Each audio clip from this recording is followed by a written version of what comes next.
All right, hello everybody, and welcome to this week's AEW Dynamite review show here on the unofficial WWE podcast. It was Dynamite Grand Slam, and I mean they had a Grand Slam for sure. What a show! And I've got Ashley Mann here with me.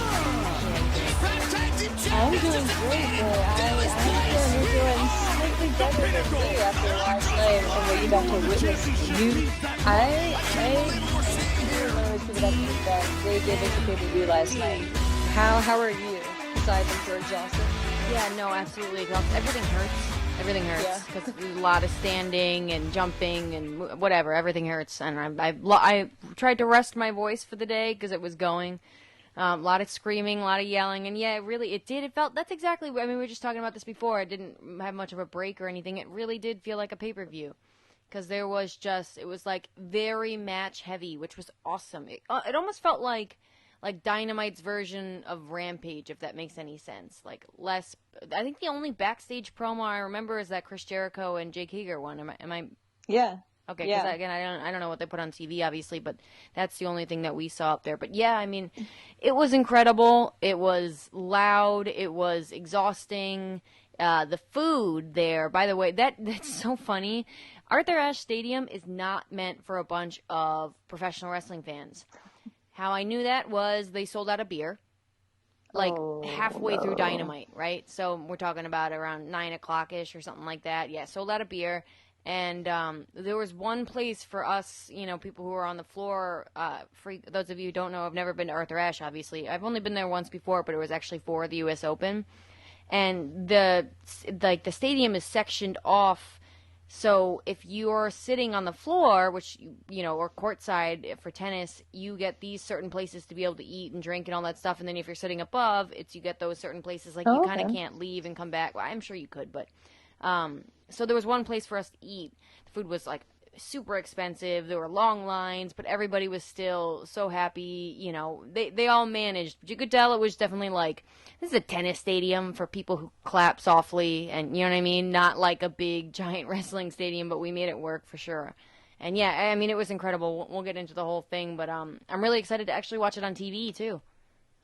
Yeah, and it's crazy being in person and then watching a show back. It's amazing to see because it's you obviously get accustomed to watching it on TV and just you notice certain things, but being there in person, just the experience. So we're a segment that may come across as and not so great on TV is completely different in person. So it's so amazing to just get that vibe. And this was your first AEW show completely, right? Yeah, the last show that I had been to, wrestling show, was Money in the Bank, and then I've been to a couple SmackDowns and Raws and house shows and all that stuff before that. But this was a totally different vibe than any WWE show I've ever been to. Just, again, we talked about it a little before, more adults, less kids, obviously.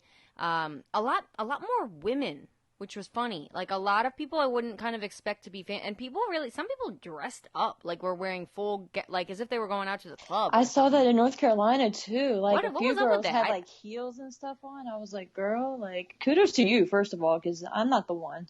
Yeah, no, I'm not that place either. In heels.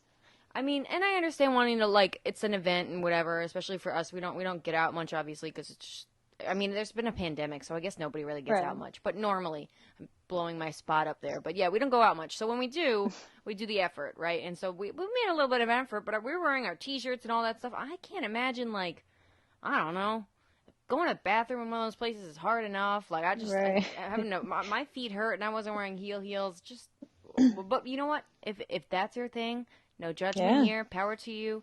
If you want to treat AEW like you're going to the club, it certainly felt like, I'm not a club, but it certainly felt like a rock concert, I think, is the best way to put it. And I'll credit DJ Kuzma for that one because I didn't come up with that. Yes, DJ. So I don't mean to put you on the spot, but before we get into the whole thing, because there's a lot to get into, and I'll try not to keep you for 2 hours this time. But when you're there live, what's the one thing that's super different from on television, or maybe one thing you didn't realize was this way, or you know what I mean, versus when you're live or versus when you're watching at home?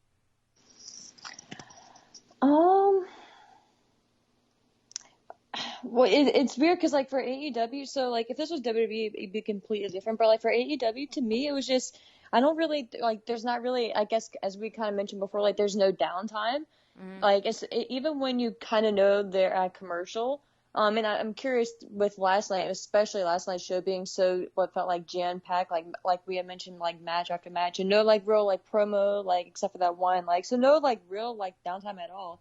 Um, like you never really like get a chance to like calm down and just kind of like take in what you just saw or anything like that. Or at least as like at home you do have like you're forced to take that commercial break, right?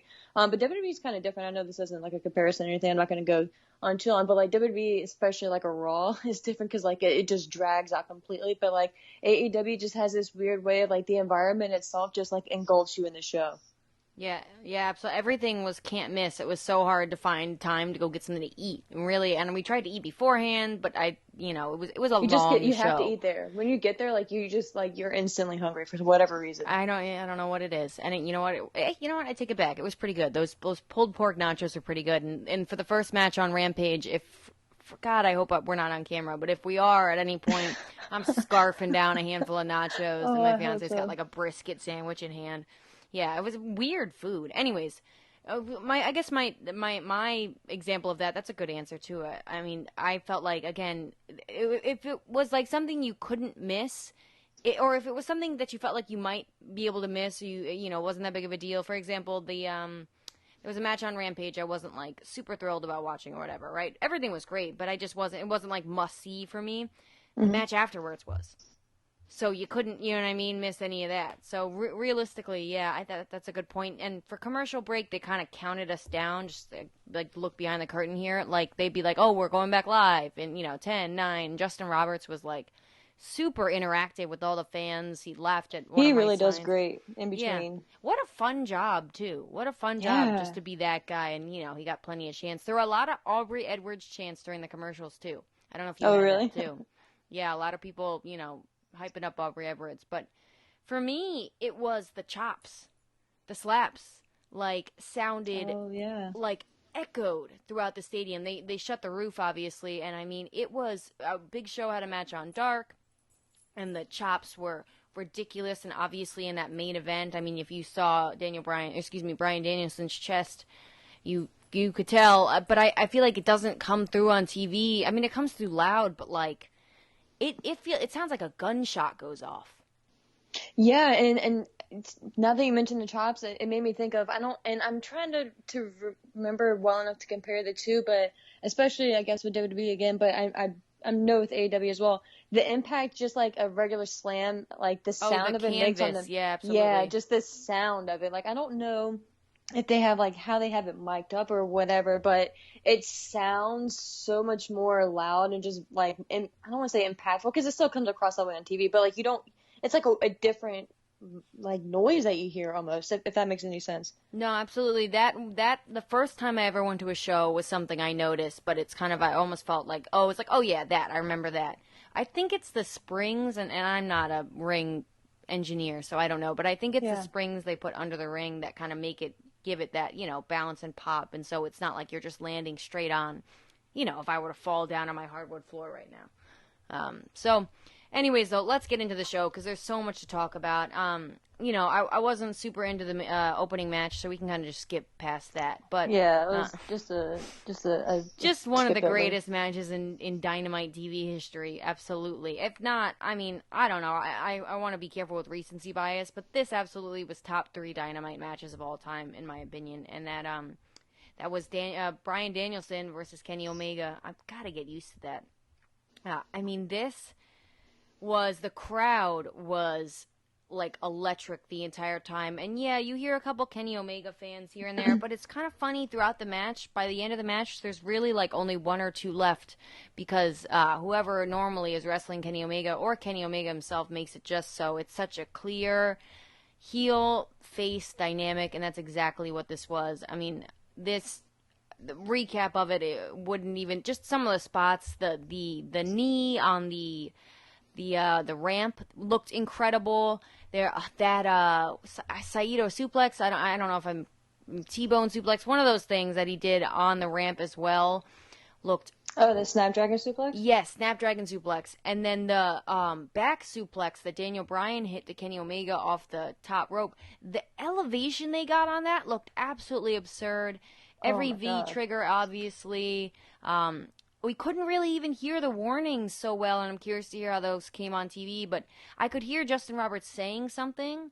I don't know if they do that in other matches. I don't think I've ever heard that in another match, but I could hear Justin Roberts saying something, but we couldn't really make out exactly what it was. And when Daniel Bryan got to put in the cattle mutilation submission, I mean, I literally felt the stadium shake. It got so loud all of a sudden. So, all in all, we could probably do an entire podcast on this. Even like the powerbomb on the ropes, there was that spot too. Kenny Omega hitting the powerbomb on the ropes. Like, people don't, like, AEW uses cables. I don't think WWE does. They use something else, but that's cables. Like, that feels, I didn't even realize that. Yeah, vicious. They're hard. It doesn't feel good. Obviously, just to run back and forth off them, from what I hear, people say they get bruises in the first times they do it. But imagine getting, like, powerbombed onto some cables. Just sounds miserable. So, Daniel Bryan's selling in this match was unbelievable. The near falls everybody bid on. And I had a feeling it was going to a draw, but I could have watched these guys wrestle for 2 hours. I mean, we were fight forever chants. And the chest. Daniel Bryan's red, beat chest, and then obviously we'll get into the post-match afterwards. But for me, really, it was Daniel Bryan selling in this match. Kenny Omega's ability to pace and lay out a match. And yeah, I thought this was I've heard people really upset about this. I think this was a perfect time to use that draw finish. In fact, I think it almost would have even been better if they had done a few beforehand. Yeah, no, I kind of agree. I love how scarce they are with that type of finish, and just with different like variations to finishes that they've used. And because with AEW you don't see, for instance, like the time on the draw or like a disqualification or anything like that. It's pretty much straightforward unless it's like a run-in or something like that. So that's why situations like this just make it even more impactful. And I think like you said, like last night was just a perfect time for that, because you do, and like it kind of plays into the reasoning for the match itself, right? Like Bryan wanted to go out there and just prove that he's the best in the world. Like he mentioned that right now, it's not necessarily about the title. It's about proving who's the best. And the fact that they couldn't settle it within 30 minutes just kind of plays into that. So it just, sets up a perfect reason for a comeback, even though I don't know if you've seen it yet, but Kenny went on Twitter and said there's not going to be a rematch. Yeah, I think I tagged you. Did I not tag you in that? Is that the one that you tagged me in? I might have. Maybe I forgot to tag you, but I meant to. It was a thought. Yeah, but it's just so perfect, right? This isn't about Omega the character itself right now, but I love this version of Kenny, and like I just love how it continues to just morph and just grow week by week. But this match, I can't wait for you to go back and watch it on TV as well. It was just so beautifully done. And like you said, the selling from Danielson is just, it reminds you of just like why you love wrestling, right? And it, not to take away from it at all, but it's just like, in a weird way, like, I know this may not even be the right word, but like the simplicity of just telling the match, like there was no like real big like spot fest or anything like that, or whatever you want to call it. It was just like a story that they told. It was a nice threaded just story throughout the match itself, and the 30-minute timeline was just so well done. And as far as it coming across on TV, I myself didn't hear it unless I miss it until the 1 minute mark, until they had mentioned that there was like 1 minute remaining. And then I was like, oh crap, they're gonna run out of time. And so that's kind of when I realized where they were going. But like I said, I may have missed it, but I don't know. That was the only one that actually stood out to me for sure. And I'm sorry, did you say that did you guys hear that? Like, did you hear like a 10, a 5, and like a countdown in the arena? We heard him saying something, but you couldn't make out what it was because it was so loud. It was like, you couldn't even hear Brian, I'm just going to say Brian's music. And you couldn't even hear, it was so loud. Like it was, I'm sure how people in Chicago felt. I'm sure how you felt, where you couldn't hear, Cult of Personality even playing. It was so loud. Obviously, probably not to the same effect, but very similar. Like it was just, it kind of muffles it out. Yeah, I was telling you beforehand too. I mean, the crowd was electric for dark. And then obviously as everyone started to file in, like, it was such, I will forever be grateful, and this is something I will probably remember for the rest of my life, being able to go and see and be live and in person in the, like, atmosphere. Now I kind of understand, and, we've talked about this before, like, if I go to a show, I'm going to go to the show, meaning we're going to, like, get on the floor seats, if not front row. I don't like being around all those people, and it's just not my scene, right? But now I kind of understand why people will go buy those nosebleed seats, because it's really just about being in the atmosphere, and that's what I feel like these two guys provided, was just, the ability for the crowd to be so into it. Like we said, all the near falls. It was just the pacing of the match. It went by so quickly. Half an hour went by so quickly. And what we talked about, obviously, Bryan Danielson's selling of the head was the thing that stood out to me most. We didn't see a lot of that in WWE, but obviously with those repeated V triggers and V triggers and V triggers, I would suspect that the guy had a concussion, and he did such a good job of selling that. And like I said, we'll get into the post-match. But it just, Bryan Danielson plays the best heel, plays the best face. Like, these two guys feel like they were just, like they are soulmates in a professional wrestling ring. Oh, absolutely. And two more things really quick. Commentary did so well on this match as well. And like I said earlier, I can't wait for you to go back and hear it. Because then that's another thing too that obviously it's missing being in person. The commentary's not there, which can be hit or miss sometimes. But the commentary just they did such a good job with this match in particular last night, and they actually had made mention of Daniel's head and neck injuries in the past, and so it was just so well done. So they definitely deserve their props there as well. But it's just one of those things where when you mentioned about like where you're sitting in the arena, I think the show itself and the company really plays a factor into that, because I don't know if I can't remember if it was you or if it was Matt that I mentioned it to, but for instance, like before I left Virginia to move down here, WWE was doing a show in DC, like maybe a week or two before I was actually moving, and it was on a Saturday. Like there was no reason that I wouldn't be able to go, and it was like maybe a 2-hour drive, so it's not right around the corner. But anyway, like I had like at first I didn't even realize it until like the night before, and I was like, last minute, whatever. But it was just something like, and the seats would have been okay, but I was just like, you know what, like I'm not really excited to go. I'm not really pressed to go. Whereas AEW, like I'm going to 2 shows in October now, like, and I'm gonna drive down to like Miami for the one on they're like, apparently I don't know what they're doing, but it's like a Dynamite on a Saturday, so I don't really know what's going on there quite yet. But yeah, it's just like a no-brainer. So I think that for me, like my perspective at least, I think that kind of plays into it as well, where like I would easily pay for like a nosebleed seat for like a show like last night or just an AEW show in general, but I don't know if I could say that for everywhere else right now, but my opinion, that kind of plays into it too. No, I mean, they are like must-see TV right now. You can't miss stuff going on. Obviously, with all the stars they have now, and Eddie cut a promo after Rampage, and again, I won't give any Rampage spoilers away, but all I'll say is he said something. He was emotional. Yeah, yes, and it was just super awesome to be a part of. But it was, he said something along the lines of, we obviously with some new faces here or whatever, but he said, we sold out this arena before those new faces got here. And Facts. And it's true, right? And so, like, not just the CM Punks, not just the Bryan Danielsons, not just the Adam Coles, not just the Butcher, don't forget the Butcher, the Ruby Sohos, obviously, and everybody else that returned, Minoru Suzuki, all these big names. But just your core, what you think about as your core AEW roster, who I guess those guys will and ladies will now become a part of that, probably sooner rather than later.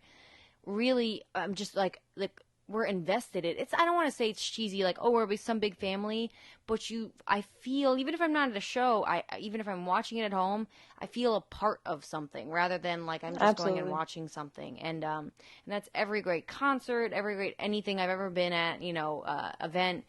When you can get everybody watching into it, like literally feeling a part of whatever's going on, that's how you get the investment. That's how you get the Chicago pop. That's how you get like the loud crowds like we have now, obviously. So, I mean, you couldn't pay me to go see a WWE show right now. Literally, I'm sure you could pay me a lot of money because I'm broke, but, and probably in a lot of pet debt. You mean you got a wedding and everything. Exactly, right. Yeah, if you want to pay me to go to a WWE show, my Venmo is the same as my Twitter handle, Mimi Burris. Feel free to send me any money. But realistically, even front row seats, it would feel like I would be bored, I think, as I am watching it at home. Yeah. Like, I think any match really God, wouldn't. especially Raw. Yeah, it's just like this is something, like I said, or whatever. There wasn't a match that I could get up and go get something to eat for that I wasn't going to miss something I wanted to see. So, and with all that being said, obviously, this set the tone for the entire night, realistically. Honestly, with Dark, big show on Dark, you should go check it out, set the tone for the whole night. But no, this really did set the whole the tone for all, 5 hours or however long we were there. And I didn't ask, so you said you felt like the draw was a good decision. Yes, I did. I guess obviously after the match, and then I'll ask you post-match, of course. The only thing I'll mention about this match, because it was flawless, almost flawless, and this might be more of a subjective thing that I noticed too. And sometimes I wish I could just turn that part of my brain off and enjoy the match, but this was such a masterpiece that I almost felt like I enjoyed it as a fan and as an analyst, if that makes any sense. So I kind of felt like I said, I knew the draw was coming. So although we all bid on the near falls, at the same time too, I kind of knew the draw was coming. Mm-hmm. Towards the end, they had something going on, and the ref kind of broke it up. And then because they had to hurry up or whatever, they had to get the timing so perfectly right, and it felt very It looked, at least live, and I'm curious to see how it looked on TV. It looked live it didn't flow very well at the end, basically, when it was a draw, and then Danielson kept trying to put the label lock on, and they were punching each other and whatever back and forth.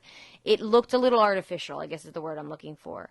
However, all the boos were not because they didn't just see an amazing match, and obviously when Kenny Omega and the Young Bucks and everybody left, the crowd stood up, standing ovation for Bryan, obviously well-deserved, and everybody else who came down afterwards. So, speaking of which, the Young Bucks come down, and Adam Cole, and I think Doc Gallows was there, but not Carl Anderson.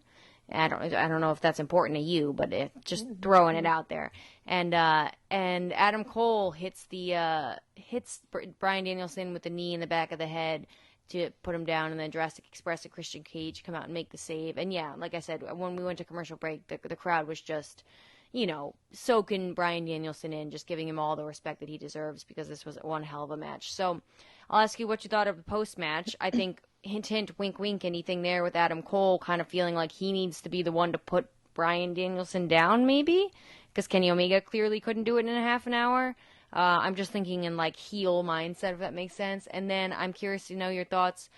If you would want to see them, obviously you'd want to see them go at it again, I assume. But if you'd want to see them in another regular match for the title, so you get that hour-long match, do you want to see him in an Iron Man match? Do you want to see him in a submission match? I'd love to hear what your fantasy booking would be for Bryan Danielson, Omega round 2. It's really hard because it really depends on what's going on with Adam Page, right? Because if he, let's say Page was going to be out 6 months, and it to me, it's just hard to, really book or fantasy book anything, because if you do, you take the title off of Kenny, then you just kind of blow up everything with Hangman, right? Or let's say you hotshot it, for instance, and Bryan were to beat Kenny and hold on to it for maybe a month, let's say, and then Kenny wins it back, and then right when Kenny wins it back, that night, then that's when Hangman can come back, whenever that may be, whatever. So you could, but I feel like that would kind of not ruin the run, but kind of just blow the steam out of everything, and kind of just deflate, just kind of deflate it, right? And everything that Kenny has built up so far, and how far he's come from the belt collector and everything like that. So it's just really hard. I think if Hangman were out of the equation completely, and he was not even let's say to be even in the equation at all, I think that you could do another match. And that's the thing, do you want to give another match away on TV? Because I think this could go the best of 3 in a way. I feel like you could easily get another one out of it by, obviously there wasn't a winner, and then Bryan can come out. Or even if you want to go the route that Kenny wants to demand it, which probably isn't going to happen now that he said what he said on Twitter. Bryan can come out and, make a declaration or whatever and say, no time limit or whatever. And then if whoever wins at that point, then you can just go that route, and then whoever wins have the other person say, you put the title on the line, then just kind of go from there. But I don't know. Like, I think you kind of want to maybe shift the focus more on, like you mentioned, having Cole and Brian kind of focus on each other for a while, because I think you could get a lot out of that and their history in and of itself. And of course, like the two little factions against each other. I think that you could just kind of strain that out and just kind of maybe distract and kind of take like the Moxley route, where you'll have Brian still be a main focus point, but not have it be on the title right now. But it's still like everyone knows that's the end game, but it's not the focus right now. But it really depends on when Hangman is coming back. Do you think he's coming back soon, or what do you think? I mean, some people thought he was coming back last night, from what I heard. Yeah. Yeah. I didn't think so. I thought they were definitely going to do something, and they did definitely do something. But it wasn't going to be Paige. I don't know. I'm with you. I don't know. I don't think Brian wins the title. I don't think that's where they're going. So I think you could do a bunch of things. Like my fantasy booking, we talked about this, I think, before, was I wanted to see Brian Danielson or whatever run through the Elite. I wanted to see Adam Cole versus Danielson. I wanted to see both Jackson brothers versus Danielson. I don't really need to see Luke Gallows versus Brian Danielson. But if they want to give it to me, I'll take it. And then kind of working his way up through the Elite again to get back to Kenny Omega. But like you said, then they fight. I just don't want this to be about the title. But they also said one day it'll be about the title, so who knows? Just, you know what? Just give me Bryan Danielson wrestling more matches on Dynamite now. That's all I want. I think the guy just wants to wrestle. I really don't think he's necessarily there to go, quote unquote, win championships. I really think he's there to be a contender, absolutely. But I hope. I don't know. I think maybe after Omega loses the title, maybe they go back at it. And, Bryan Danielson can say, well, now you don't have a title anymore. We can fight again. Who knows? I'm looking forward to whatever they're going to do, and just give me more Danielson on Dynamite is all I have to say. So, any last thoughts about one of the greatest Dynamite TV matches of all time, and probably one of the greatest wrestling matches, top 20, 25 greatest wrestling matches of all time, maybe? Pure wrestling matches. Let me put it that way. No, facts, yeah, and then probably up there for match of the year contender for sure for this or match of the year easily. But we could spend the whole podcast on this match alone, I think. Yeah, I say give him 2 hours on Dynamite. Give him a 2-hour match. Talk about an Iron Man match, but no, I'll just finish it by saying, like, I think I'm not sure if I tagged you in it or not, but what Daniel had released, and I haven't read the whole article yet, because I was just doing a lot of stuff. But the letter that he wrote in the Players Tribune, pretty much just like a thank you letter to WWE right before last night's show. It's just, he's just such a class act, and he's just such a perfect fit, because just the vibe from the letter that he wrote, and just how appreciative he was, and just kind of explaining everything in his own way. It was just so beautifully done, and it's just like, it shows how he is as a person, and it kind of reflects like AEW's like as a company, like just like the goodwill. So it's such a cool fit, and it's exciting, right? Just to see, like, this is just the beginning for him, and like you said, like those matches alone, like it's just the beginning. So it's cool to be a part of. Yeah, absolutely. Class act, that guy is.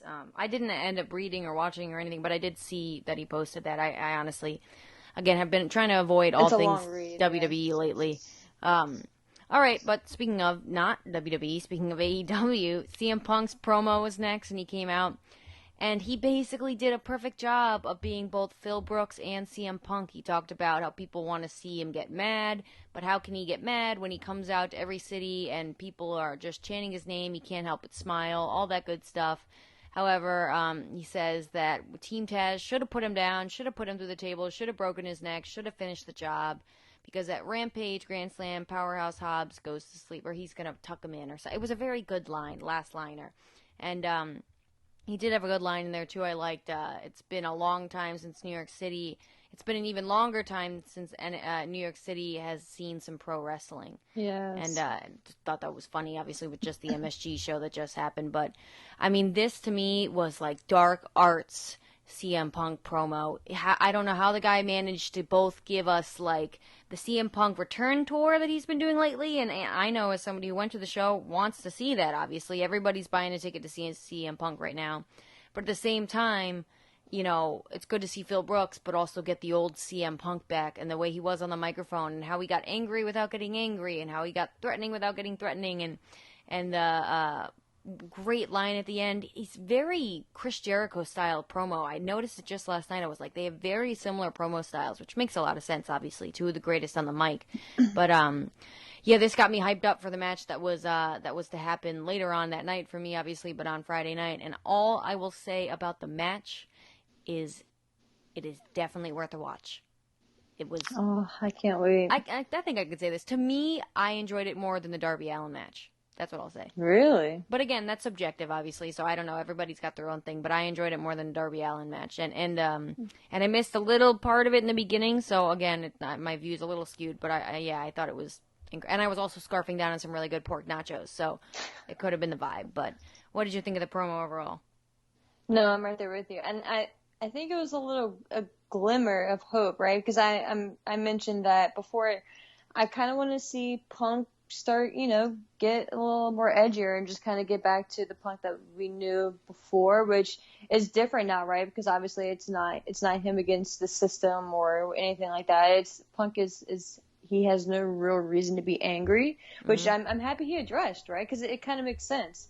And it shows that they're, like, it's just another thing, but it just kind of shows that how, like, finger on the pulse that they are, and that the freedom that they have, that he was able to kind of tweak that in his own way and kind of, like, use that into this little story and, like, add substance to it in a way. And, like, it just shows, like, how great he is as, like, a storyteller and just in general.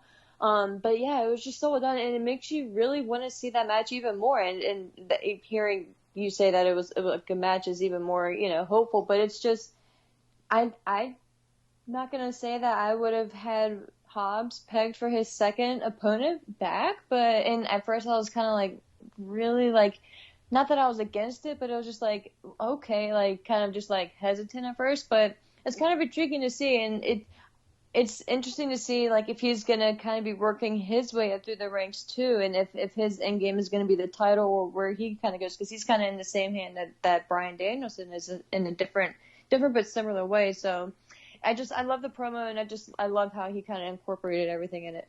Yeah, I mean, the guy is better than anybody else at this. I mean, it addresses what everybody's talking about while doing what the people want him to do, but in this weird, elusive way where it doesn't really look like he's doing it. Like, I don't even know how to describe what that man pulls off on that microphone. But it was an electric, obviously, audience, CM Punk chants, all of that stuff. So good to see him. And I'll give you one more. This might be a spoiler for Rampage, but I'm going to have to do it. All I'll say is there was a very distracting thing that he had going on when he wrestled at All Out, and the distracting thing was no more on Rampage. And then that was it the pants, the tights? I'm not saying anything. Is he back to the trunks? I'm not saying anything, but I was a very happy CM Punk fan when we watched Rampage. So the trunks, I would put money on the trunks. I'm gonna put that into the universe. It has to be. So that's all I'll say. And you know what I have to say real quick before we move on? I love the pick of Powerhouse Hobbs, and I'm not saying you didn't say that, obviously, but I loved it because we get, okay, little Darby Allin guy, obviously, and then you get the complete opposite side of the spectrum of big Powerhouse Hobbs guy. We're getting to see, like, you're almost going from 0 to 10 with Punk, and then you get to see everything in between. So, yeah. So, thank you. Yeah, I'm right there with you. I'm 100% for it. I'm just saying, like, I wouldn't have pegged it either. Yeah. Yeah, if you would have asked me 4 months ago, right, like, oh, Punk's coming back, like, who do you think his first 5 opponents are going to be? Like, Hobbs, and my picks wouldn't have been it, but I'm not saying it's wrong at all. Like, I love the way they're going. It's just not what I envisioned at first. But no, I'm down. I think it's smart too. I mean, they do the Danielson Omega match right away. But then they kind of let the CM Punk do the Darbys, Powerhouse Hobbs, whoever's next. Maybe it's Ricky Starks. Maybe it's even Hook. Who knows? And then you get the Adam Cole, who's really only got that one match on Dynamite now. So they're doing and Ruby Soho, who won the Battle Royale. You know what I mean? I don't want to leave her out, obviously. But just these big names, I think they're doing a really good job of dynamically booking all of them. So With all that being said, again, speaking of big names, I don't know why I feel like I need to do a transition, but we had Brian Pillman Jr. versus Maxwell Jacob Friedman next, and I'm gonna throw this one. Excuse me, I'm gonna throw this one right over to you before I give my thoughts on it. What did you think overall? So it was. That's never good. a good sign. It's like it's the famous man sigh. Yes, it's not you, it's me, right? Yeah. No, so it wasn't like I didn't hate it, and I don't know what I expected. Like I think maybe my bar was too high for the match itself, Okay. just because I think what I was expecting too is kind of like a brawl. Like I think I expected Pillman to be just so fed up and pissed off at MJF. He was just gonna come in and just be like to the point where like the ref would have to like pull him off and like threaten to disqualify him. Like I think that's kind of the route that I was more so expecting, because if I was Pillman, right, and like this guy or whoever is saying all this stuff to me about my family and talking down to my father, like he's in hell and all this stuff, like I'm gonna be upset, like there's not much more you can say. That's, it's I think I was just expecting something different, so I think that's why I was kind of like jaded in a way, and I was kind of maybe a little disappointed that we didn't get to hear MJF like kind of like talk crap to the fans, unless it happened like off camera or anything. And like you guys got to hear something that we didn't, but I was kind of expecting him to trash Queens, right? Because he's so like Long Island is the best in New York and all that stuff. So I was just kind of expecting him to at least just say something. But it was a good match though. I'm not going to take away from it itself. Like I'm not saying like I would deliberately miss it, if I was watching the show back or anything like that, or fast forward through it. But it was just kind of not what I was expecting, but it was still very solid. What did you guys think being in person? No, I think you're being very generous. I didn't think it was a good match at all. I think Okay. that it was super. It was a very well. Let me put it this way. I think it was a very uneven match, and I think I'm trying not to be too long-winded here, but uneven in the sense that MJF is levels beyond Pillman. Levels beyond. And I don't know, I'll look it up now obviously, but I don't know how old Brian Pillman Jr. is, but I know he's young. MJF is 25. He's like 23. Yeah, 28 is what it see. says. Yeah. Okay. So Pillman? he's 28. Oh, wow, okay. Yeah, and MJF is I think 25. It just celebrated 25th birthday. So, similar in age, but MJF is just like a natural at this if there ever has been, on the microphone, in the ring. Like, we've seen what MJF can do in the ring in your Jungle Boys, in your Sammy Guevara matches, right? Even in some glimpses in some of those Jericho matches. Like, the guy can go. And then, just like I said, just as good on the microphone, if not better. And I think he kind of torched Pillman on all promos and all of that stuff. And I know that was kind of the point, but Pillman's comebacks, even in Cincinnati, weren't that good. Like, it just wasn't... He didn't... I like Brian Pillman Jr. a lot, and we actually watched the Brian Pillman Dark Side of the Rings again just because my fiance hadn't seen him, so before we were going to go see him obviously wrestle, try to get a little bit more emotionally invested again. And he comes off, he seems like a great guy, and obviously had a really hard life. Shout out to Aunt Linda every day, every night on this podcast. We stan Aunt Linda here, Yes. like the angel of the earth here. But Pillman Jr., I'm just going to say Pillman. If I forget to say Jr., we can all clearly, know that I'm talking about Pillman Jr., not the older Brian Pillman Sr. But Pillman feels like he's playing wrestler. And MJF, there's not a more believable guy on the roster right now. So you put those two dynamics with each other, and it gets a little bit funky. And I think the playing wrestler thing, bleeds into his promos, which feel unnatural and too try hard in a way. And then in his in-ring style, from what I've seen too, it feels like he kind of wrestles like his dad, which isn't bad. And his dad was great and back in the day, obviously, before I was ever born, and that was the style then. And the stuff that Brian Pillman Sr. did, obviously, back in the day was cutting edge. But in comparison to today, it's nothing. With your Ray Phoenixes and your Dante Martins and Top Flight and all these people, right? Like, he's not really flying Brian. He's Brian Pillman Jr. He's Brian Pillman Sr.'s son. I hate to put it that way because I think he's got a bright future ahead of himself.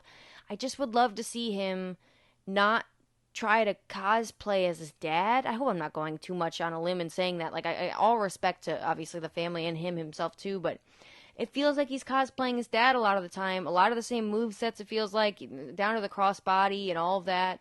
And I'm not saying he can't do a crossbody, but it really just feels like, yeah, he's Halloween dressing as his dad rather than being Brian Pillman Jr. He's trying to be Brian Pillman, the original. And I want to see what Brian Pillman Jr. has and what Brian Pillman Jr. is about, not what what he's trying to be like his dad. I'm just like, and again, maybe somebody who watched Brian Pillman Sr. wrestle might have a different feeling with that, and we're going to talk about that later on, I think. No, maybe that was on Rampage. No, it was on Dynamite. Okay, we're going to talk about that later on in the show.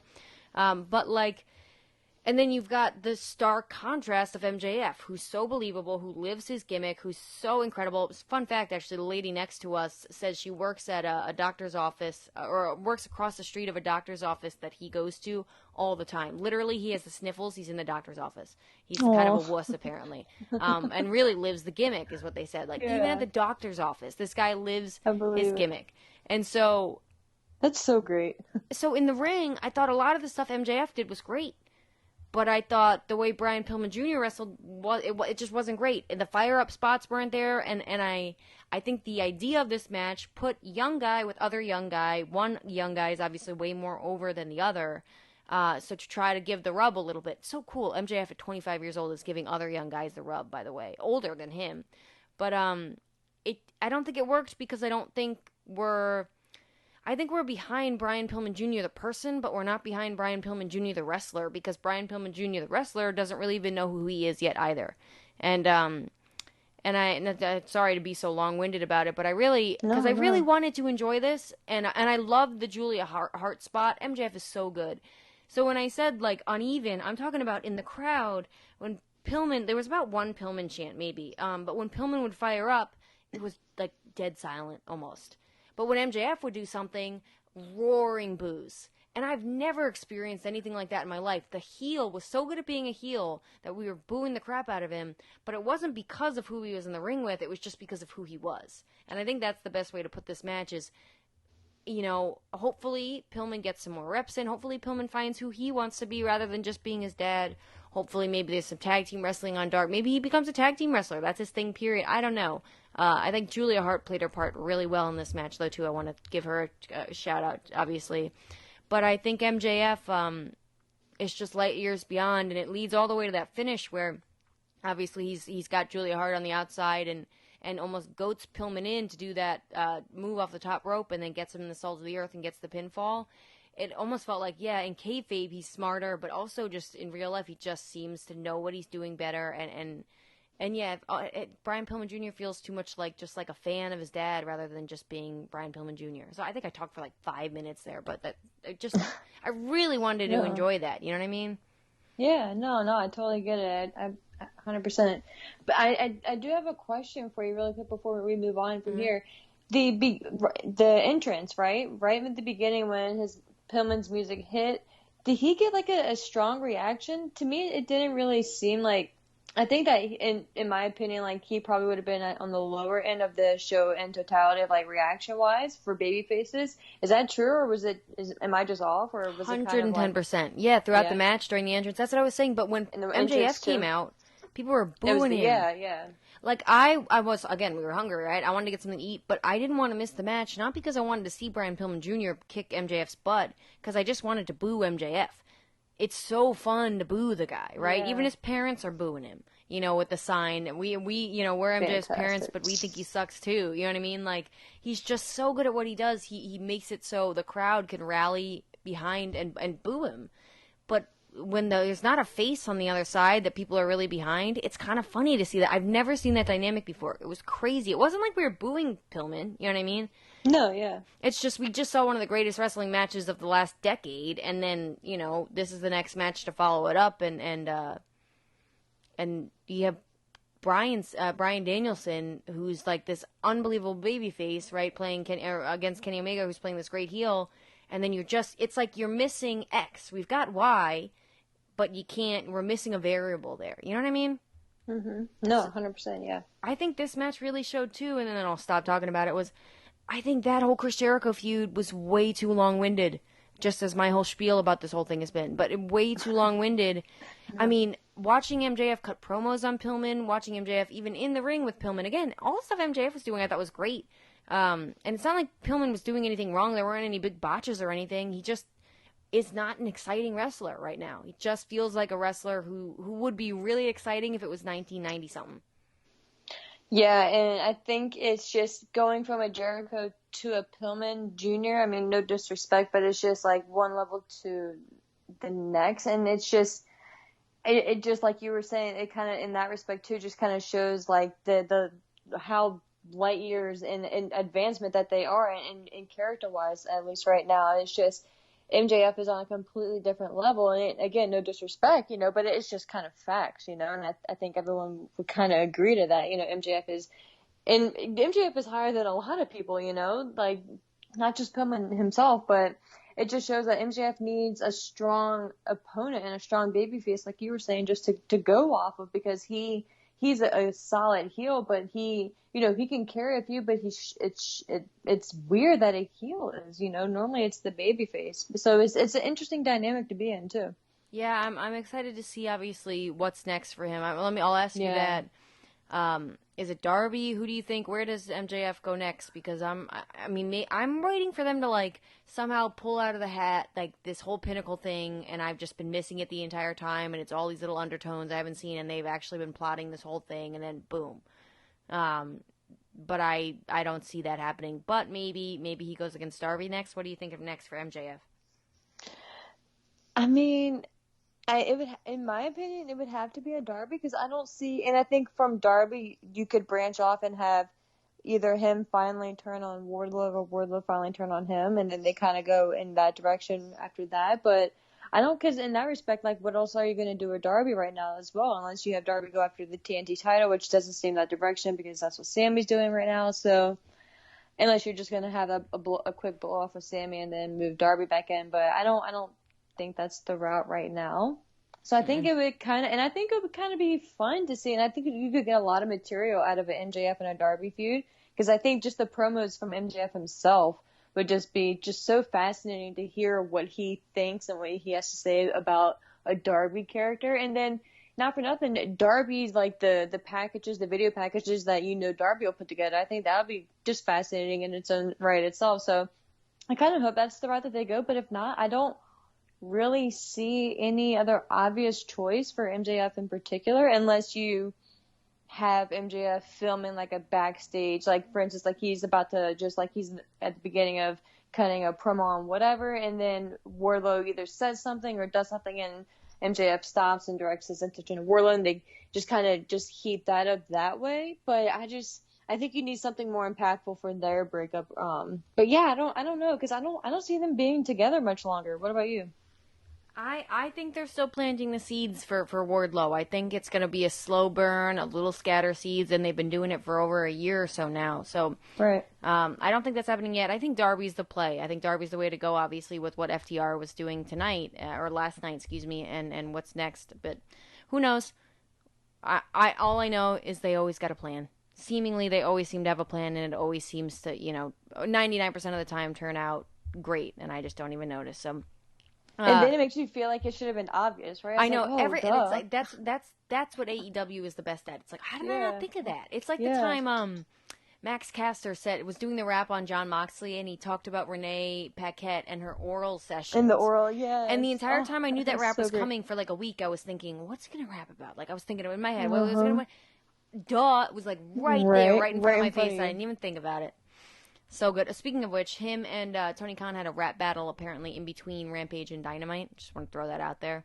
I did see well, I don't want to spoil it here, but I did see there was a special guest that appeared, a certain rapper. Yes. Won't say more, but yeah. Didn't do much. That Honestly, I'm so not really? Hip. I'm so not hip. I didn't even know. And you know what? I think on like the Xbox or whatever, like he just like friends random people. So I think I'm friends with him on the Xbox app thing. Really? But I don't. Yeah, I don't. Whatever. The Xbox. I'm so old, but I'm just whatever. Yes. So if you're young and hip and you're gonna know who it is, exciting stuff for you. Exciting stuff to come on Rampage. Watch Rampage is essentially what we're trying to say here. And Tony Khan, my Venmo is Mimi Burris. All right. All right. Next, we had the promo with Jake Hager and Chris Jericho.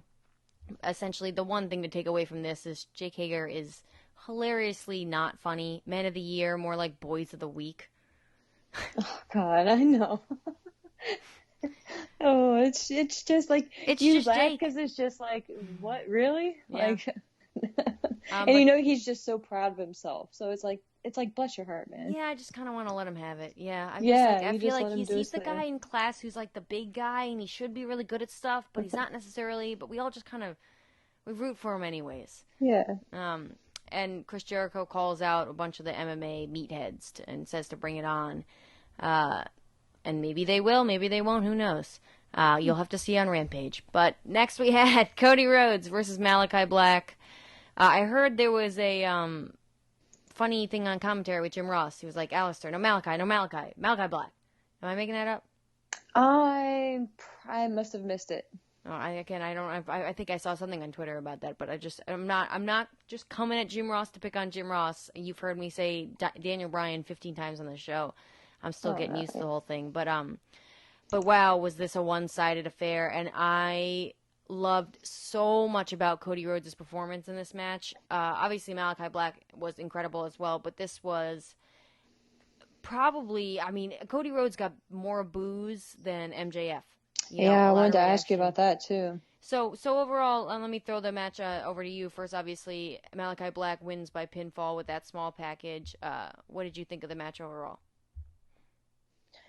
So I enjoyed it, and I'm overall happy that they gave Black this win as well. I was actually very surprised, and they actually got me with the Brandy return first. I personally wasn't expecting her to come back tonight. It was incredible, by the way. I was about to say we need to talk about how that's not normal, by the way. We need to normalize the fact that you don't just have a baby and then come out looking like that. That takes some hard work. That's why I was about to say, I wasn't expecting it to be her. When Cody was pointing back at the tunnel, I was like, she wasn't even a thought. Mm-hmm. And obviously she just gave birth. That's it's, and when I saw her, I was like, golly, good for you, girl. That, you are just on a whole nother level as a human being. I couldn't even imagine. Mm-hmm. It's just bravo, But later on, when getting involved in the match, I kind of had mixed feelings on that part.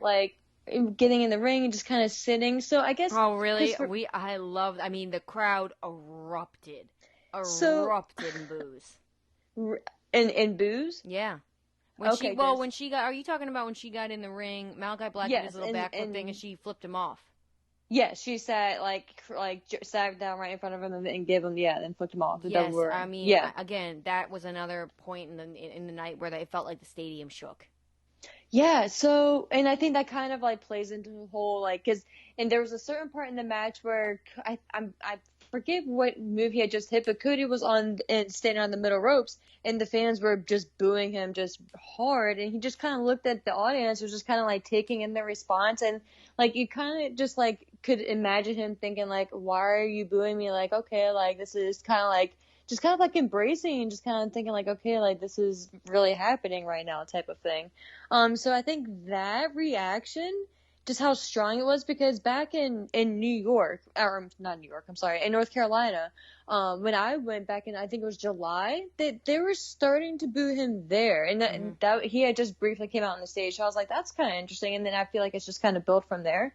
And obviously last night, but the Brandy thing I kind of wasn't a fan of, her getting involved. And I think between that and the whole what's her name? Rosie Dawson, yeah. Dawson? Yeah, her jumping on his back last week. I personally wasn't a fan of that. My opinion, I'm probably in the minority with that also. But yeah, I don't know. And I kind of hope that this is the beginning of a turn for Cody. As much as I love Cody, but I just think that there's just so much just waiting there for a heel Cody. And I think with the stacked roster, they kind of need more heels right now, and top level at that.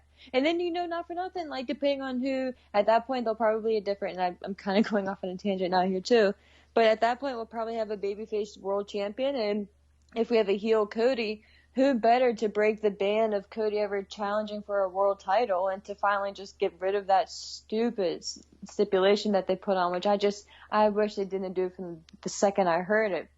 And just have him go full-fledged. So I don't know, again, if maybe that's just me and like my own twisted head, but I just think there's just so much money with that. No, I love having differing opinions. I think it's one of the greatest things they've done. I think it's a really smart thing. I thought it I feel like I'm in the minority of like it almost dampened the TNT thing because it almost felt like a secondary prize, if that makes sense, because you couldn't challenge for the world title anymore. But I don't know if I'm right. Let me put it this way. Right now, right, Thursday night here, September 23rd, I'm in favor of Cody Rhodes turning heel and then going back on that. Only as a heel. Ask me again tomorrow, and the answer is probably going to differ. But yeah, I thought, this first of all was such another. I hate to throw this out there again, but such a fun atmosphere to be a part of. Just like an AEW is not stupid, right? The company's not. Cody Rhodes is not stupid. He's heard the murmurs back in July, right? Moving all the way up until now. I really think we're so WWE-ized, we just expect, like, that we have to force people to turn heel. Like, I think he's been hearing it and going with it little by little, right? And I think more so since the Go-Go match. And now, and if not, maybe I'm giving him too much credit, but absolutely last night. And down to his gear. Did you notice his gear? Was it Captain America, Superman? Yeah, I'm not exactly sure. I know it was a play on someone, but I wasn't sure who. I'm gonna look it up now and see if I can find the. But it was. Was it Captain America? Yes, it was. I think it was American flag and all that stuff. Superhero. Yeah. We had a cape and all of that, and obviously Brandy matching with him. He looked like an egomaniac, like patriarch. You know what I mean? Like he just looked stupid. But he looks stupid because we're looking at Cody Rhodes like we're looking at Cody Rhodes now. 2019, Cody Rhodes comes out like that. I'll be chanting America up and down the ramp with him. You know what I mean? Right. So I think he knew the kind of reaction he was going to get. I don't think he knew how extreme it was going to be, but I think he had an idea, and I'm sure him and Malachi Black planned kind of if and when it goes like this, do this. Like Malachi, like feed into the crowd. Do the backflip spot. Let Brandy Rhodes come in and give the fingers and, like, allow for that spot for all of us to boo. Have Cody Rhodes on the second rope looking into the crowd, looking like, oh, my gosh, why are they booing me? I built this whole thing, don't you know, right? Like, right. Have that weird spot with Arn Anderson, you know what I mean? Like, have the punching in the corner, the ref pulling him off, and then him smacking the ref or whatever. Play all the way back into the spots where the refs are a little bit more lenient with Cody because he's an EVP. Like, all of those little details I think were so well done. And I had to, like, I didn't think of it as much when I was watching it, but I did for a little bit. And then I was, like, thinking in hindsight, I was like, oh, my God, that. And the fact that they did that was so good, too. The finish, I'm, like, for and I'm against. I love that Malachi Black won. I love the black mass and he rolled out of the ring. You know what I mean? The crowd, again, erupting in boos. But I would have liked to see the mist and then black mass and then pinfall.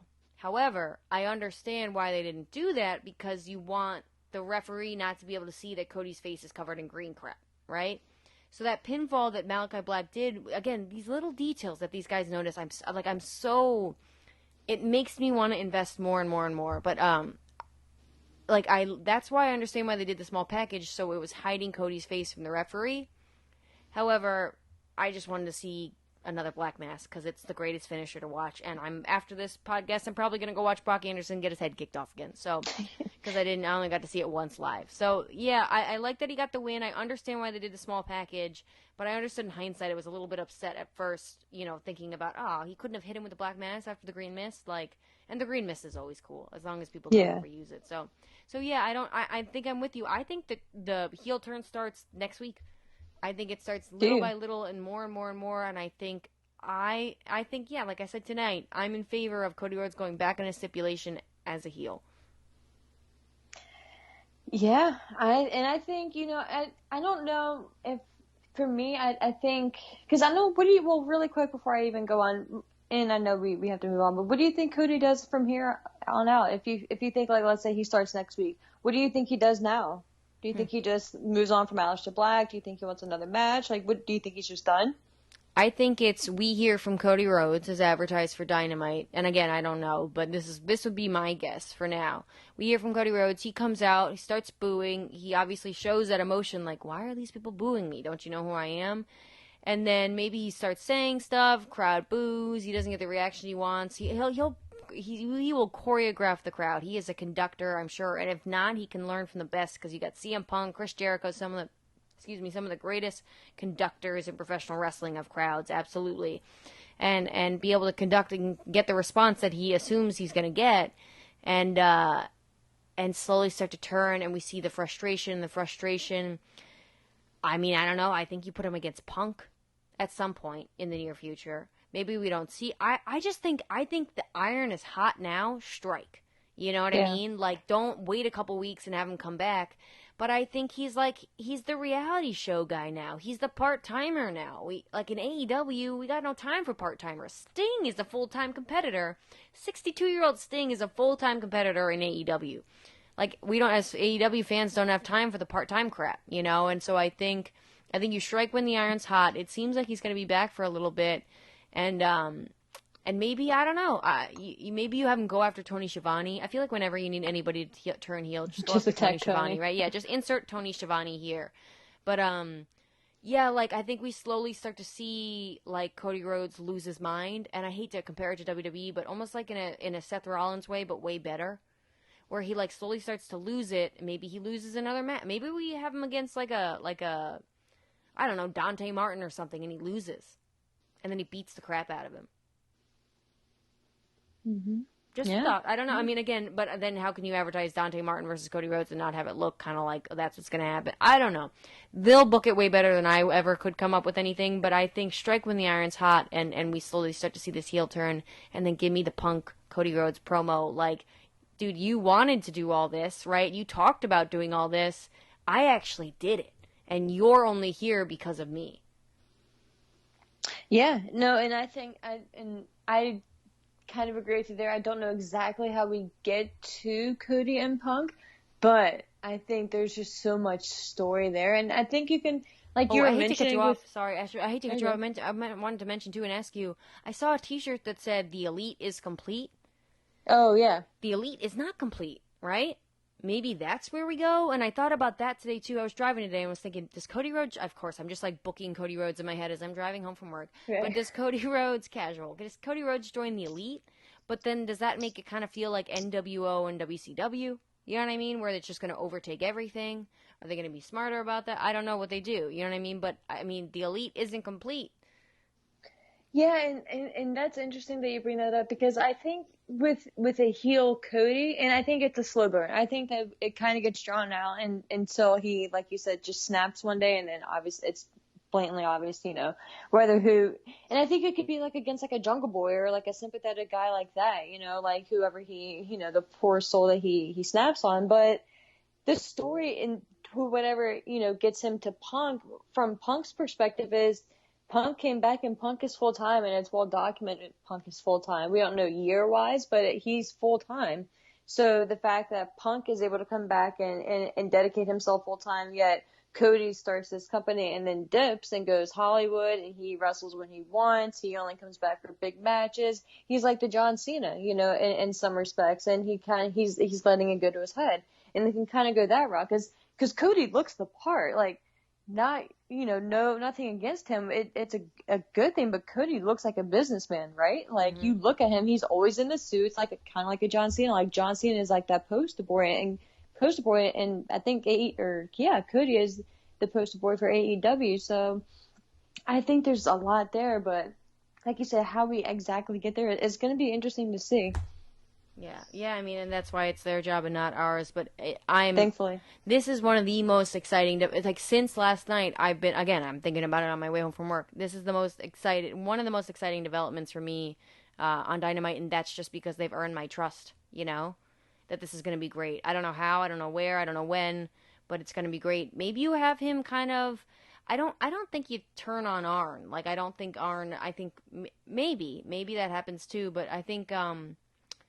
I think you slowly but surely have him just be more and more full of himself, and maybe you kind of do like a callback to the way MJF turned on him, but he does that in a similar way to somebody else. Now, I'm not talking about with the towel and all of that, but just, like as a mentorship. Maybe it's Lee John. Maybe he beats the crap out of Lee Johnson, Yeah.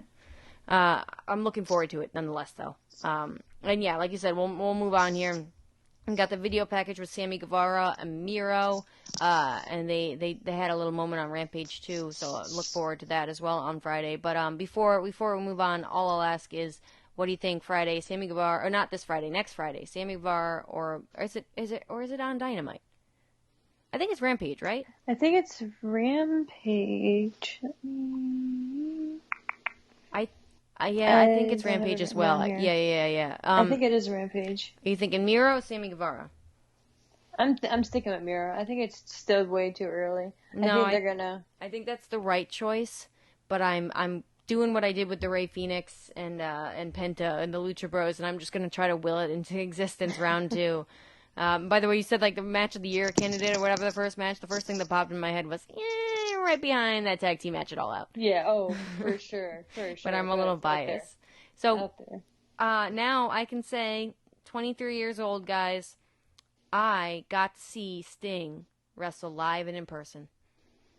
Isn't that insane? I just put it on my fucking plaque. Oh, there I went. God, I'll put it on my plaque. So funny. But no, I mean, all jokes aside, I really like this match. This was probably, Darby got a bigger pop than Sting did, and I was really happy to hear that, because somehow this partnership's working and it's not undermining Darby Allin. So I'll throw this match over to you, FTR versus Darby Allin and Sting, obviously with Darby Allin and Sting winning with the Scorpion Deathlock on Dax Harwood. Oh man, I think this was such a good match. I was so shocked, and I didn't expect it not to be, but I wasn't expecting that much from Sting.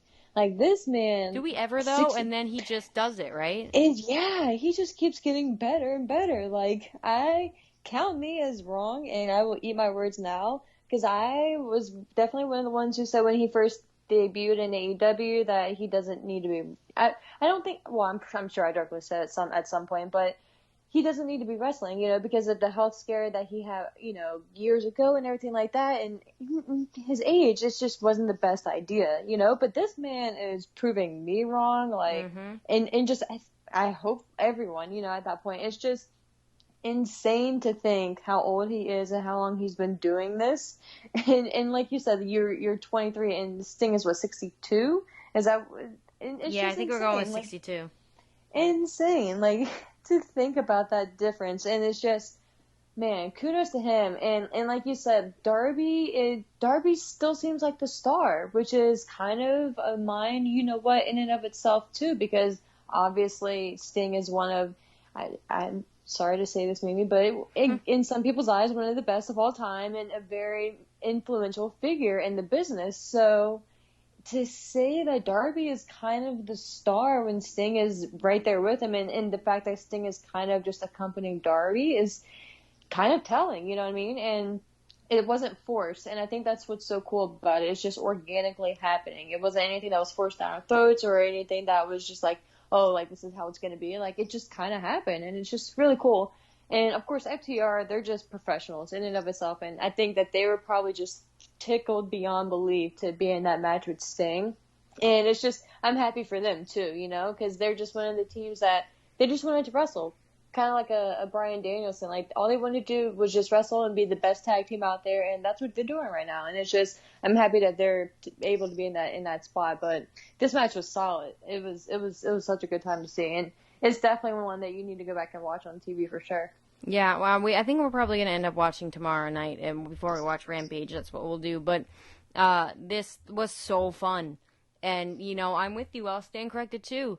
Sting is blowing me away every week, and there's a lot to talk about with all that. But with Darby Allin still being somehow getting the rub from this somehow, some way, that coffin drop on the apron was absurd. And you know what? I talked about on this podcast maybe a week or two ago. FTR, to me, just hasn't been in form lately. I don't know what it is, but the heat spots are just lulling and boring, and they're just like FTR, the cool thing about FTR is they're old school tag team wrestling, but it's 2021, and that you can't just do that, right? So they're old school tag team wrestling, but it's entertaining. I don't know what they do, how they make it work, but they do it. And this, like the hot tag, when Darby Allin finally got hit Sting after he did like 3 roll throughs. I've never heard a crowd get so hyped up off that spot where like 2 guys are holding him and he's reaching over to try to tag, and you know he's not going to tag, right? But like the whole crowd was like, you know what I mean, waiting for it. Just playing along. Exactly, and you know that's credit to FTR obviously, and the beatdown before we obviously got the hot tag, and yeah, I mean another 62-year-old diving crossbody. That's what I'm gonna call it from now on. The 62-year-old crossbody. Insane, and it was great. Like it looked amazing. So the one thing I'll say too, and I actually meant to mention this with the Cody Rhodes Malachi Black match, because I was thinking I loved that match altogether, but it was kind of weird going from squash match to this. You know, a competitive match. I understand, okay, you could think maybe Cody Rhodes goes back, looks at the tape, reassesses, yada, yada. Fine, I can get over that one. But this, I understand AEW's booking of Sting as kind of an entity, if I could put it that way. I don't know how a better way to put it, because they don't do the supernatural stuff, right, anymore after the whole broken Matt Hardy thing. But Sting's 62 years old, right? My realist brain, as someone who didn't watch back in the day and know Sting as the icon and all that, this is the Sting I've seen for the most part, right? I've seen tapes and I've gone back and I've seen stuff, obviously, in old matches, but, like, I didn't experience Sting in real time, right? So when I watch this, I'm watching a nostalgia guy who's 62 years old being booked as, like, an entity, a guy who could do all this stuff, and he's better than 2, young, hungry tag team wrestlers who are supposedly supposed to be some of the best tag team wrestlers in the world, and they can't get it done against a 155, which debatable, 155-pound guy and a 62-year-old man. Like, my believability, for me, my demographic at least, or my view, it's hard for me to get that. It's hard for me to, like, just allow myself to believe that. I'm speaking more in hindsight. While I was there, I was into the match, and, obviously just because of the atmosphere. But, like, for someone who doesn't know Sting as the icon, just knows Sting as Sting in AEW, really, for the most part, and sees Darby Allin, who looks like he weighs less than I do, it's, like, almost asking too much of me as a fan to just believe that, if that makes sense. But if I was there and I had seen Sting in WCW and whatever else, right, I'd probably be a lot more lenient with this. Does that make any sense? Yeah, no, it totally does. And I think it's just one of those things, and I totally get what you're saying. It's just, I think it's one of those things where you kind of just have to, like, agree and, like subconsciously agree to, like, just play along with it and just, like, not really, like, ask questions about it as bad as that sounds, because there's just so many things that can spawn off of it then, you know what I mean? So it's like, cause then realistically, like, there's no way Darby should ever beat someone like Mira or something like that. So it's just like, but with Sting, I get it, cause it's like the age thing and everything like that. So it's tricky. And like, the thing that kind of stood out to me, like the other week when he was like put through the table, like powerbombed through the table and then stood right back up. It was like an electric spot, right? But it's like everyone else is like selling for the spot, and he was able to get right back up. And I've heard like detailed explanations for it, and I totally understand like the psychology, I guess, behind it. But it's just, so I guess it's kind of like one of those things where we just kind of have to accept and just like not really question it too much and just kind of move on. But I think if it was at a point where it was like a Sting versus a Kenny Omega type thing, it would be a whole nother story. But I think if it's just going to be like tag matches like this, and we just kind of have to like, just kind of just take it for what it is and just kind of like, just like enjoy it for what it is and just kind of move on. If that makes sense, but not to like downplay, because I kind of agree with you if that makes sense. No, I hear you, and I get that. Like, that's how I'm, like, when I was there, right, that is how I felt watching the match, 100%. I was just there and in it and loving it, and just like I boo Kenny Omega because he does such a good, like, I was talking to the lady next to us, I was like, I boo MJF out of respect, he's doing his job. I think the guy is awesome, right? He's so good at what he does. I want to cheer him sometimes, right? But he's a heel. Like, I don't want to say I play along. That's not the right words, because MJF really does say stupid stuff a lot of the time. But like, That was a nice save right there. yeah, I did it close. I already have to time code one thing. But so you said like it'd be different if he was wrestling Kenny Omega, right? Who's supposedly the greatest wrestler in the world right now, in a lot of people's eyes. I'm not saying that from myself, but a lot of people believe him to be the greatest wrestler in the world right now. And kayfabe wise, probably an easy argument there. Aren't we supposed to believe that FTR is one of the greatest tag teams in the world? And they can't beat, these guys. It's just, to me, it's like, and I get the analogy of, but then, then we could think Darby Allin could never beat a guy like Miro, or Darby Allin could never beat a guy like Brian Cage. Like, yeah, I want to believe that. Like, I want to think like that. And that was the problem with me with the Darby Allin TNT title run, is he kept winning by these little roll-ups and stuff like that. Right. I was like, I had enough of it. Like, I needed more creativity, and I needed Darby Allin to go for the leg of Miro over and over and over again, and something like, you know what I mean? I needed different kinds of booking. I needed to be booked like Darby Allin was going to lose unless he found some way to like chop the big man down, as for lack of the saying. Obviously, I don't mean to repeat that over and over again. Chop the big man down. Just chop the big man down. But, I want to believe, like, Darby Allin has no chance here, right? Jungle Boy has no chance against, like, whatever. Even Jungle Boy a little bit more so. But Darby Allin, when I saw him live, like, that's no way he's 155 pounds. I'd call crap. But, so it's not, I don't mean to get in a whole debate about this. I really enjoyed the match. The spine buster, all of it was, like, really fun to watch. And especially, like I said, that coffin drop. But which scares me every time he does it. Huh?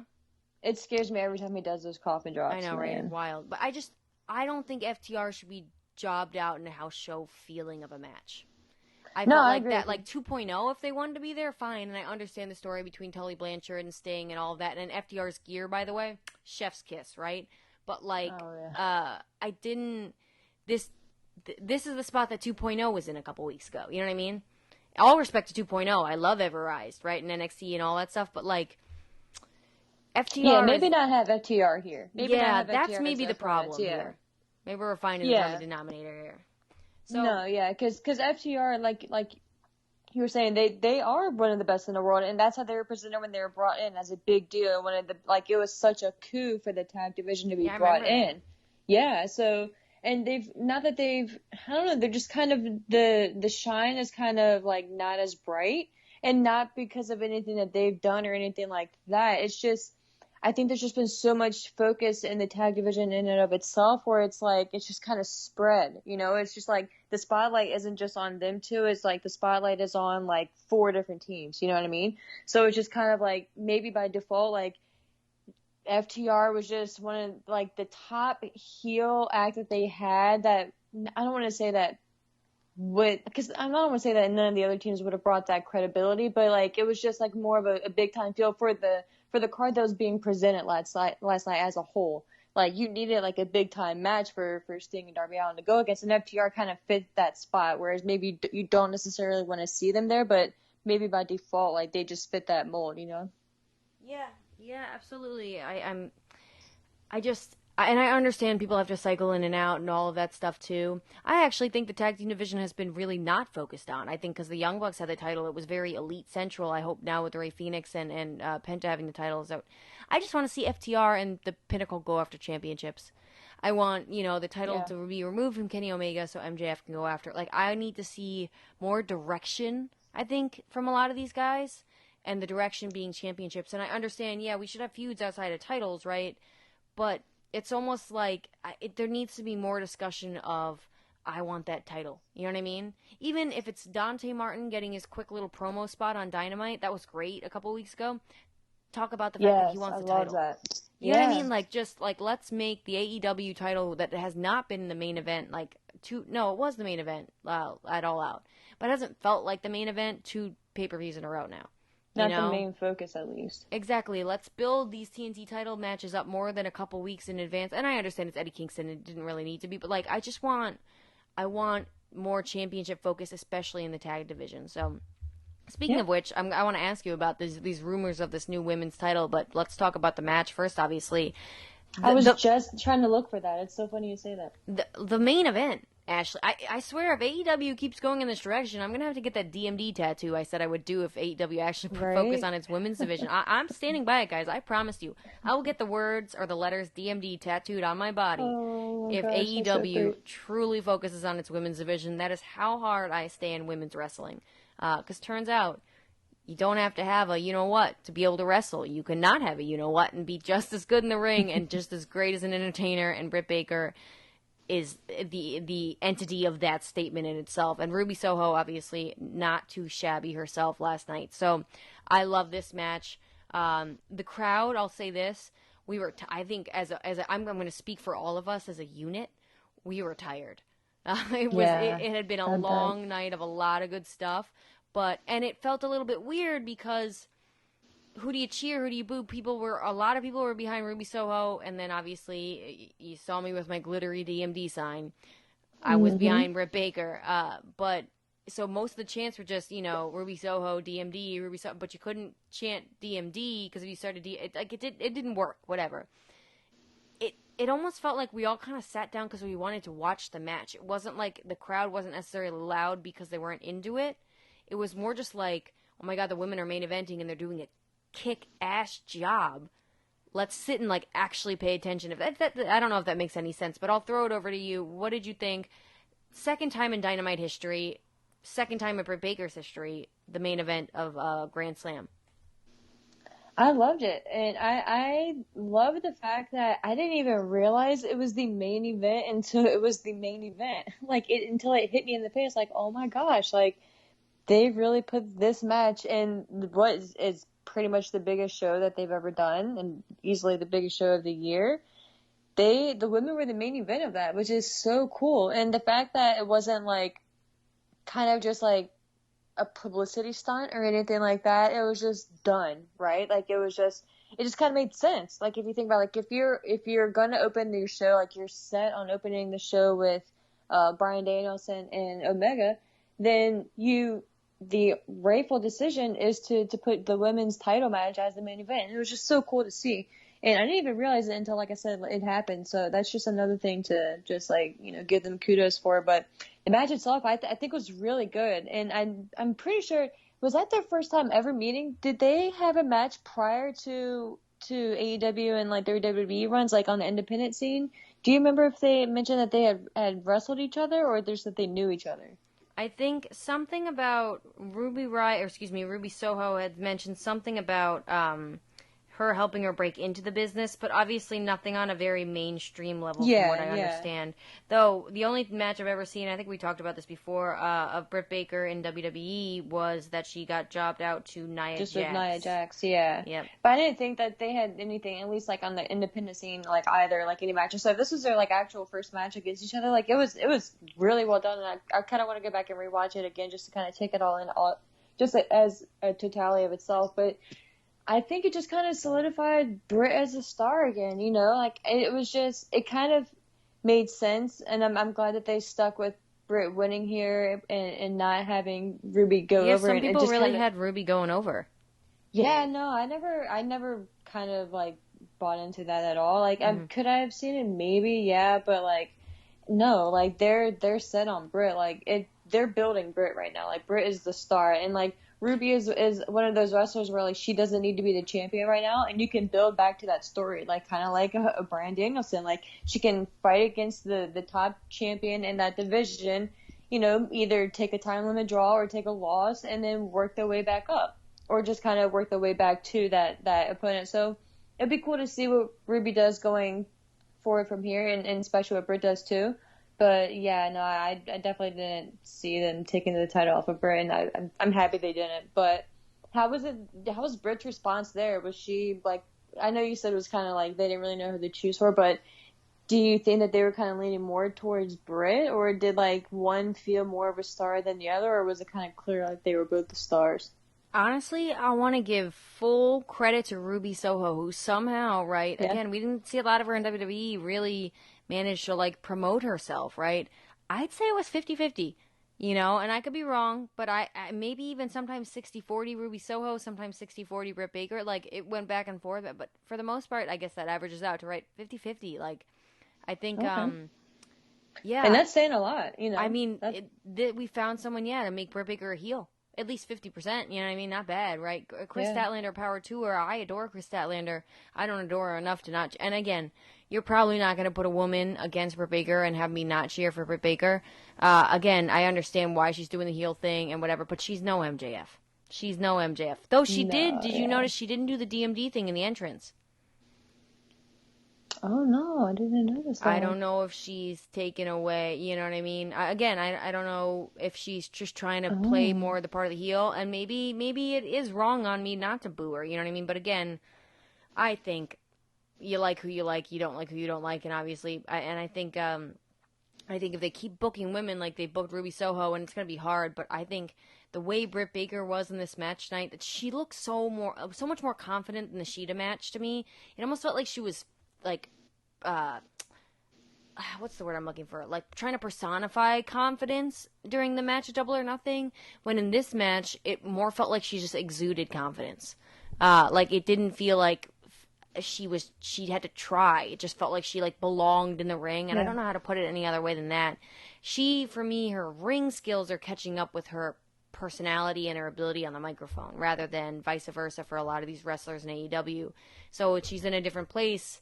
And a lot of these women aren't nearly as talented in either area as she is. So she's definitely going to be a good not stepping stone, a good bar for a lot of the women to try to reach. And I think Ruby Soho, at least last night, was like at that bar. I want to ask you too, what did you think of their exchange on Rampage? I've heard mixed reviews because some people like that whole shoot style, some people don't. You know, when they were going back and forth, obviously with the sleeping in the back, head up Tony Khan's, you know what? Hmm. No, I liked it. Because I didn't see it as Ruby saying that Britt was like sleeping around. You know, I just see it as like Ruby was saying that you're sleeping with one of the boys in the back, and you know, not to be so blunt, you know, I'm just kind of quoting it there, but like she is, like everyone knows, like she's with Adam Cole, so it's like it's not like this big secret. Like, yeah, it hasn't been like directly stated on TV yet, and it's not like she said like you're, you know, whatever. Like to me personally, like I didn't think it was that big of a deal because, like I said, it's not like she was saying Britt was like going around or anything like that. So I enjoyed it, and I thought it was cool to see them to just be kind of real with each other because we see it with the guys all the time. We see it with Chris Jericho. Like Chris is one of the first ones to have like a sly and quick, witty comment, and especially MJF. So like we see it with the guys all the time. So I don't see the big deal with the women doing it. So I enjoyed it, and I think just keep going. And Britt's response was perfect, you know. And I think that's kind of why like you made a point earlier when you had mentioned that, you know, Britt isn't MJF, and that kind of like just her little reactions, like her facial expressions, like the way she kind of plays into certain things like that kind of shows you where she is much more likely, and it'll be much easier for someone like her to turn babyface and kind of do like a double turn maybe at some point when she loses the title, depending on, you know, what the story is at that point. But or just, you know, she could just lose it, but whatever. But eventually, like it just kind of like just shows that she can be the face of the division, heel or face. But yeah, like I dug it. Yeah, I liked it too. I felt like I like what you said about the men too. I thought that like it wasn't slut shaming, it wasn't any of that, and it wasn't even like you're sleeping with the guy in the back to get ahead. Like we all know as No. AEW fans, And they've been together for years. Like and it's not like a I don't Britt know. Baker is a bigger name in AEW than Adam Cole is in AEW. I'm not saying as a whole, but in AEW, right? Britt Baker is edged in stone right now. Like Adam Cole is the new guy in the block, you know, and so Yeah. I think again as maybe more, I don't want to use the word woke, but I'm going to use the word woke. As the more woke fans as AEW are, like we're not going to take it like that, I think. And so I think it works. And I like you didn't run away, you got fired. Like I thought that was great. Yeah. And like it's the Yeah. best thing that ever happened, you know what I mean? It's like just let's call a spade because Ruby Soho is this giant name coming to AEW. But yeah, she got fired from her other company, but let's call it out and say it's not because she's bad, it's because the other company sucks. You know what I mean? Like it has nothing to do with Ruby Soho. So I think it warranted the main event spot, like you said. And I almost feel like that opening match is almost like the real main event of the show sometimes because it gets that ad break, you know, where they're able to go a whole half or a little less than a half an hour, a whole half an hour, something like that without an ad. But then you still have main event that is the main event. It's like a catch-22 win-win, you know what I mean? Yeah. I don't think that catch-22 works for that. I don't even know what that means. It's a win-win situation, having the opening match feel like a main event, and then you still have the sanctity of what the last match of the night is going to be. So, yeah, I thought they killed it, and obviously DMD, Britt Baker winning with the lockjaw to retain the AEW Women's title. A little hook of crook there with Jamie Hayter and Rebel. And Jamie Hayter, by the way, this was the best and most smooth interference I had seen in a real long time. You're gonna see some. You might very well possibly see some distractions on Friday. Distractions that are not nearly as smooth, well done, and flow as well, I think, as this one did. I don't think it was too much at all, and I don't think it took away from Britt Baker or Ruby Soho at all. The only thing I'll say is I'd like to see some clean victories, you know, without Rebel. I want to see Rebel and Jamie Hayter get thrown out and Britt Baker still be able to get the job done. Yeah, or just not even come out to begin with. Or just, like, you know, come out with her on the ramp or on the stage, you know. Maybe she says, yeah, do back. the briefing. Yeah, and then just have them go to the back. I will say, I like how they make it a point to have Britt come out first, get the shine, the pyro, all that good stuff. And then, you know, Rebel and then Jamie come out. It's just, like, the little things like that. Like, I'm a stickler for stuff like that. Like, it just shows and just puts more focus, obviously, on Britt because she's the star, and rightfully so. So that's just another little thing I enjoy. Yeah. So before we go off, obviously, or I don't mean go off unless you want to go off on anything. Did anything upset you this week, Ashley, that you feel like you need to go off on? There was this one thing. No, I'm just kidding. Well, let me ask you. Obviously, I won't give mine at all, but your Rampage predictions. I'll run down the match card for you, and you give me your names. Anna Jay versus Penelope Ford. I'm gonna go Anna Jay. Okay. Lucha Bros, Santana and Ortiz, obviously with Alex Abrahantes, versus Private Party, The Butcher and the Blade, with obviously Matt Hardy and the Bunny at ringside. Yeah, not Hardy Family Office. Is that? I said that right? Yes, like, yeah, I don't know yeah. why it's so hard for me to say. I know, I'm that. always like, it's the Hardy business. Is that, is that right? Like, is that Hardy HBO HFO? It's like, yeah, like I just catch myself. Yeah, not them. Yeah, absolutely not. You think Lucha Bros and Santana and Ortiz are Lucha Bros? Yeah. All right, Men of the Year. And I hope they got a good response. Like, I hope that the NY showed them love. Because I was so sad that they didn't get like their like actual tag match. Yeah. I'm sorry, the championship match. I think there was a lot of love shown. The only thing I'll say, and this is coming from you're like number one Rey Fenix fan here. I almost felt like Alex Abrahantes and specifically Penta were like, I almost wanted to be like, guys, chill out a little bit and like let Santana and Ortiz like, you know, with the whole Zero Miedo thing, like let Santana and Ortiz like get their shine, because obviously Rey Fenix and Penta are so over right now too.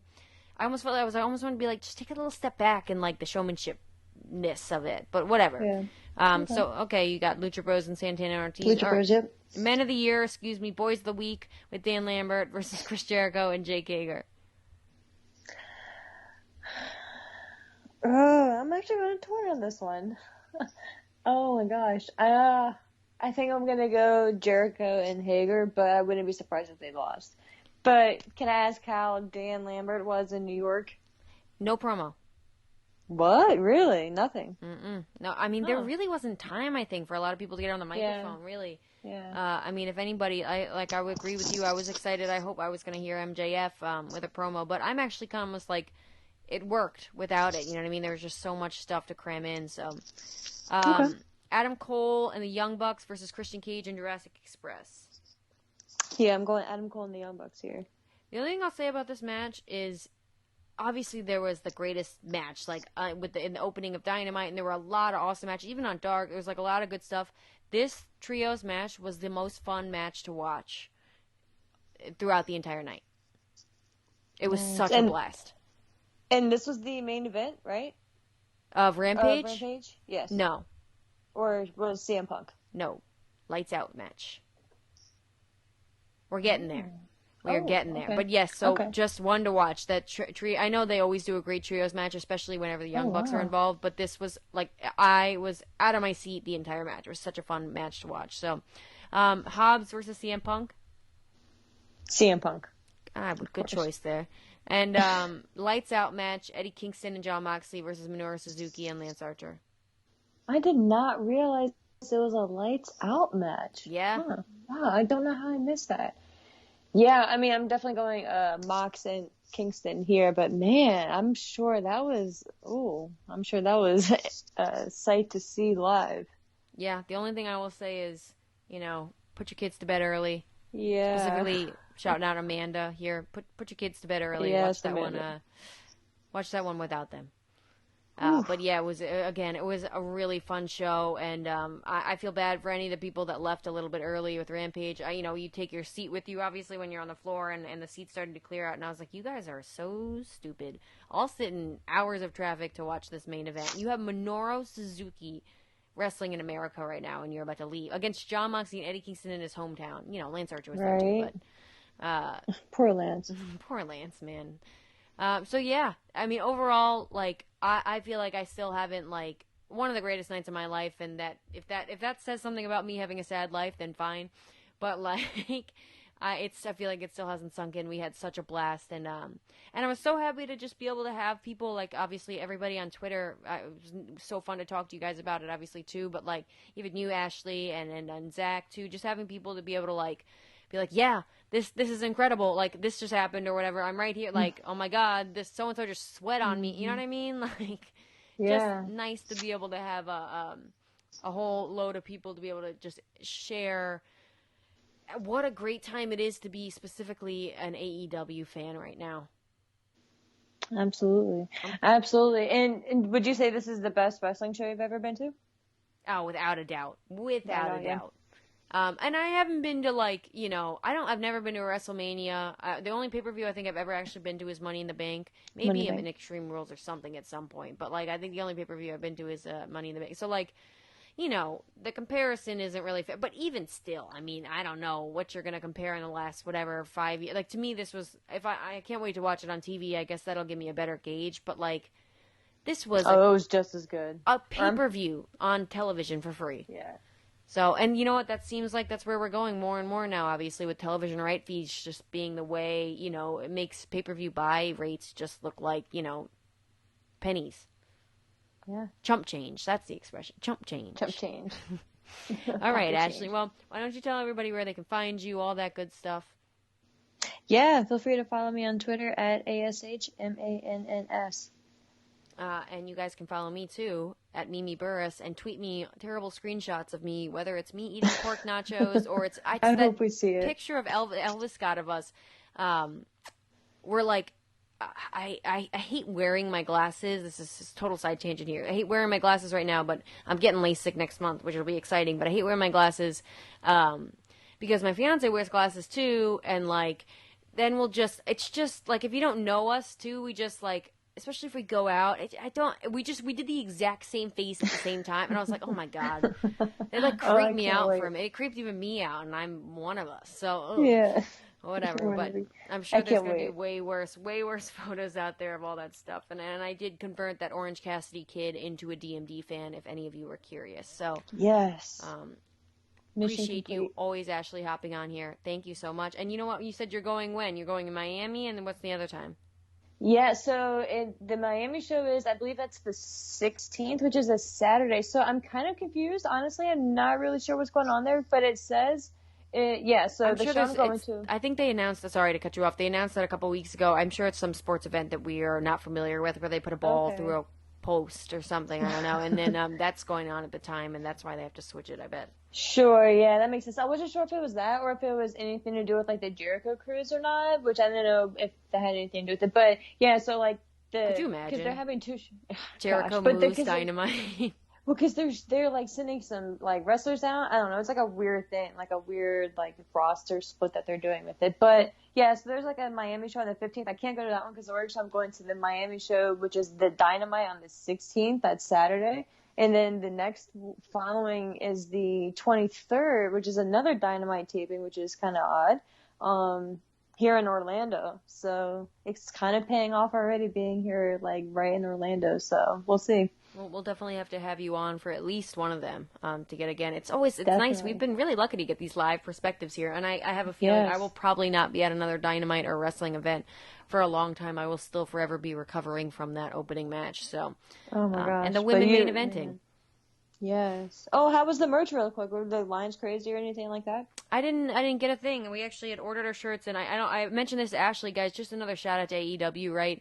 My fiance emailed them because she had ordered the shirts a couple weeks, and they make them ship to order. They're not like mass, whatever. So so it takes a little while to get there, especially with all of the the I'm sure the purchases they've been getting with the CM Punk stuff too, especially.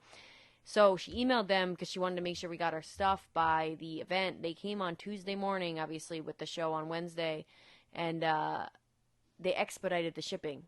We didn't pay for that. So shout out to AEW for getting us our t-shirts and the hat and all of that stuff on time. Like, such just good people doing nice things. You know what I mean? But yeah, no, we didn't even go look at the merch stuff, but I did. I got my real DMD Britt Baker shirt, and then my fiance got a Freshly Squeezed shirt and the that's awesome. The female dog AF shirt for Moxley, because it's just Moxley's just the ladies' man apparently. Of course. So yeah, no merch. We didn't go, but it was weird. Arthur Ashe Stadium's weird. They were like U.S. Open themed, so I think there was even still some tennis stuff in there. And then amongst, like, spread out with all the T-shirts and all that stuff, too. But, like, Arthur Ashe, I'm sure they'll go back, but it's not made for wrestling fans, that's for sure. Yeah, I wonder if they'll go back there if they go somewhere else. Maybe MSG? New York. Yeah. Could you imagine? I'll go to that show. I'll make the date to go to that show. Maybe I'll try to get Matt to come to that show, too. Oh, we should all go. There we go. We'll make it. We're calling it now. We're making it a WWE podcast, which, soon to hopefully be the AEW podcast, unofficially, of course. Unofficially. All right, Ashley. Thank you so much for hopping on here. Hopefully, again, like I said, we'll have you on soon, and have a great night. Absolutely. You too. Thanks.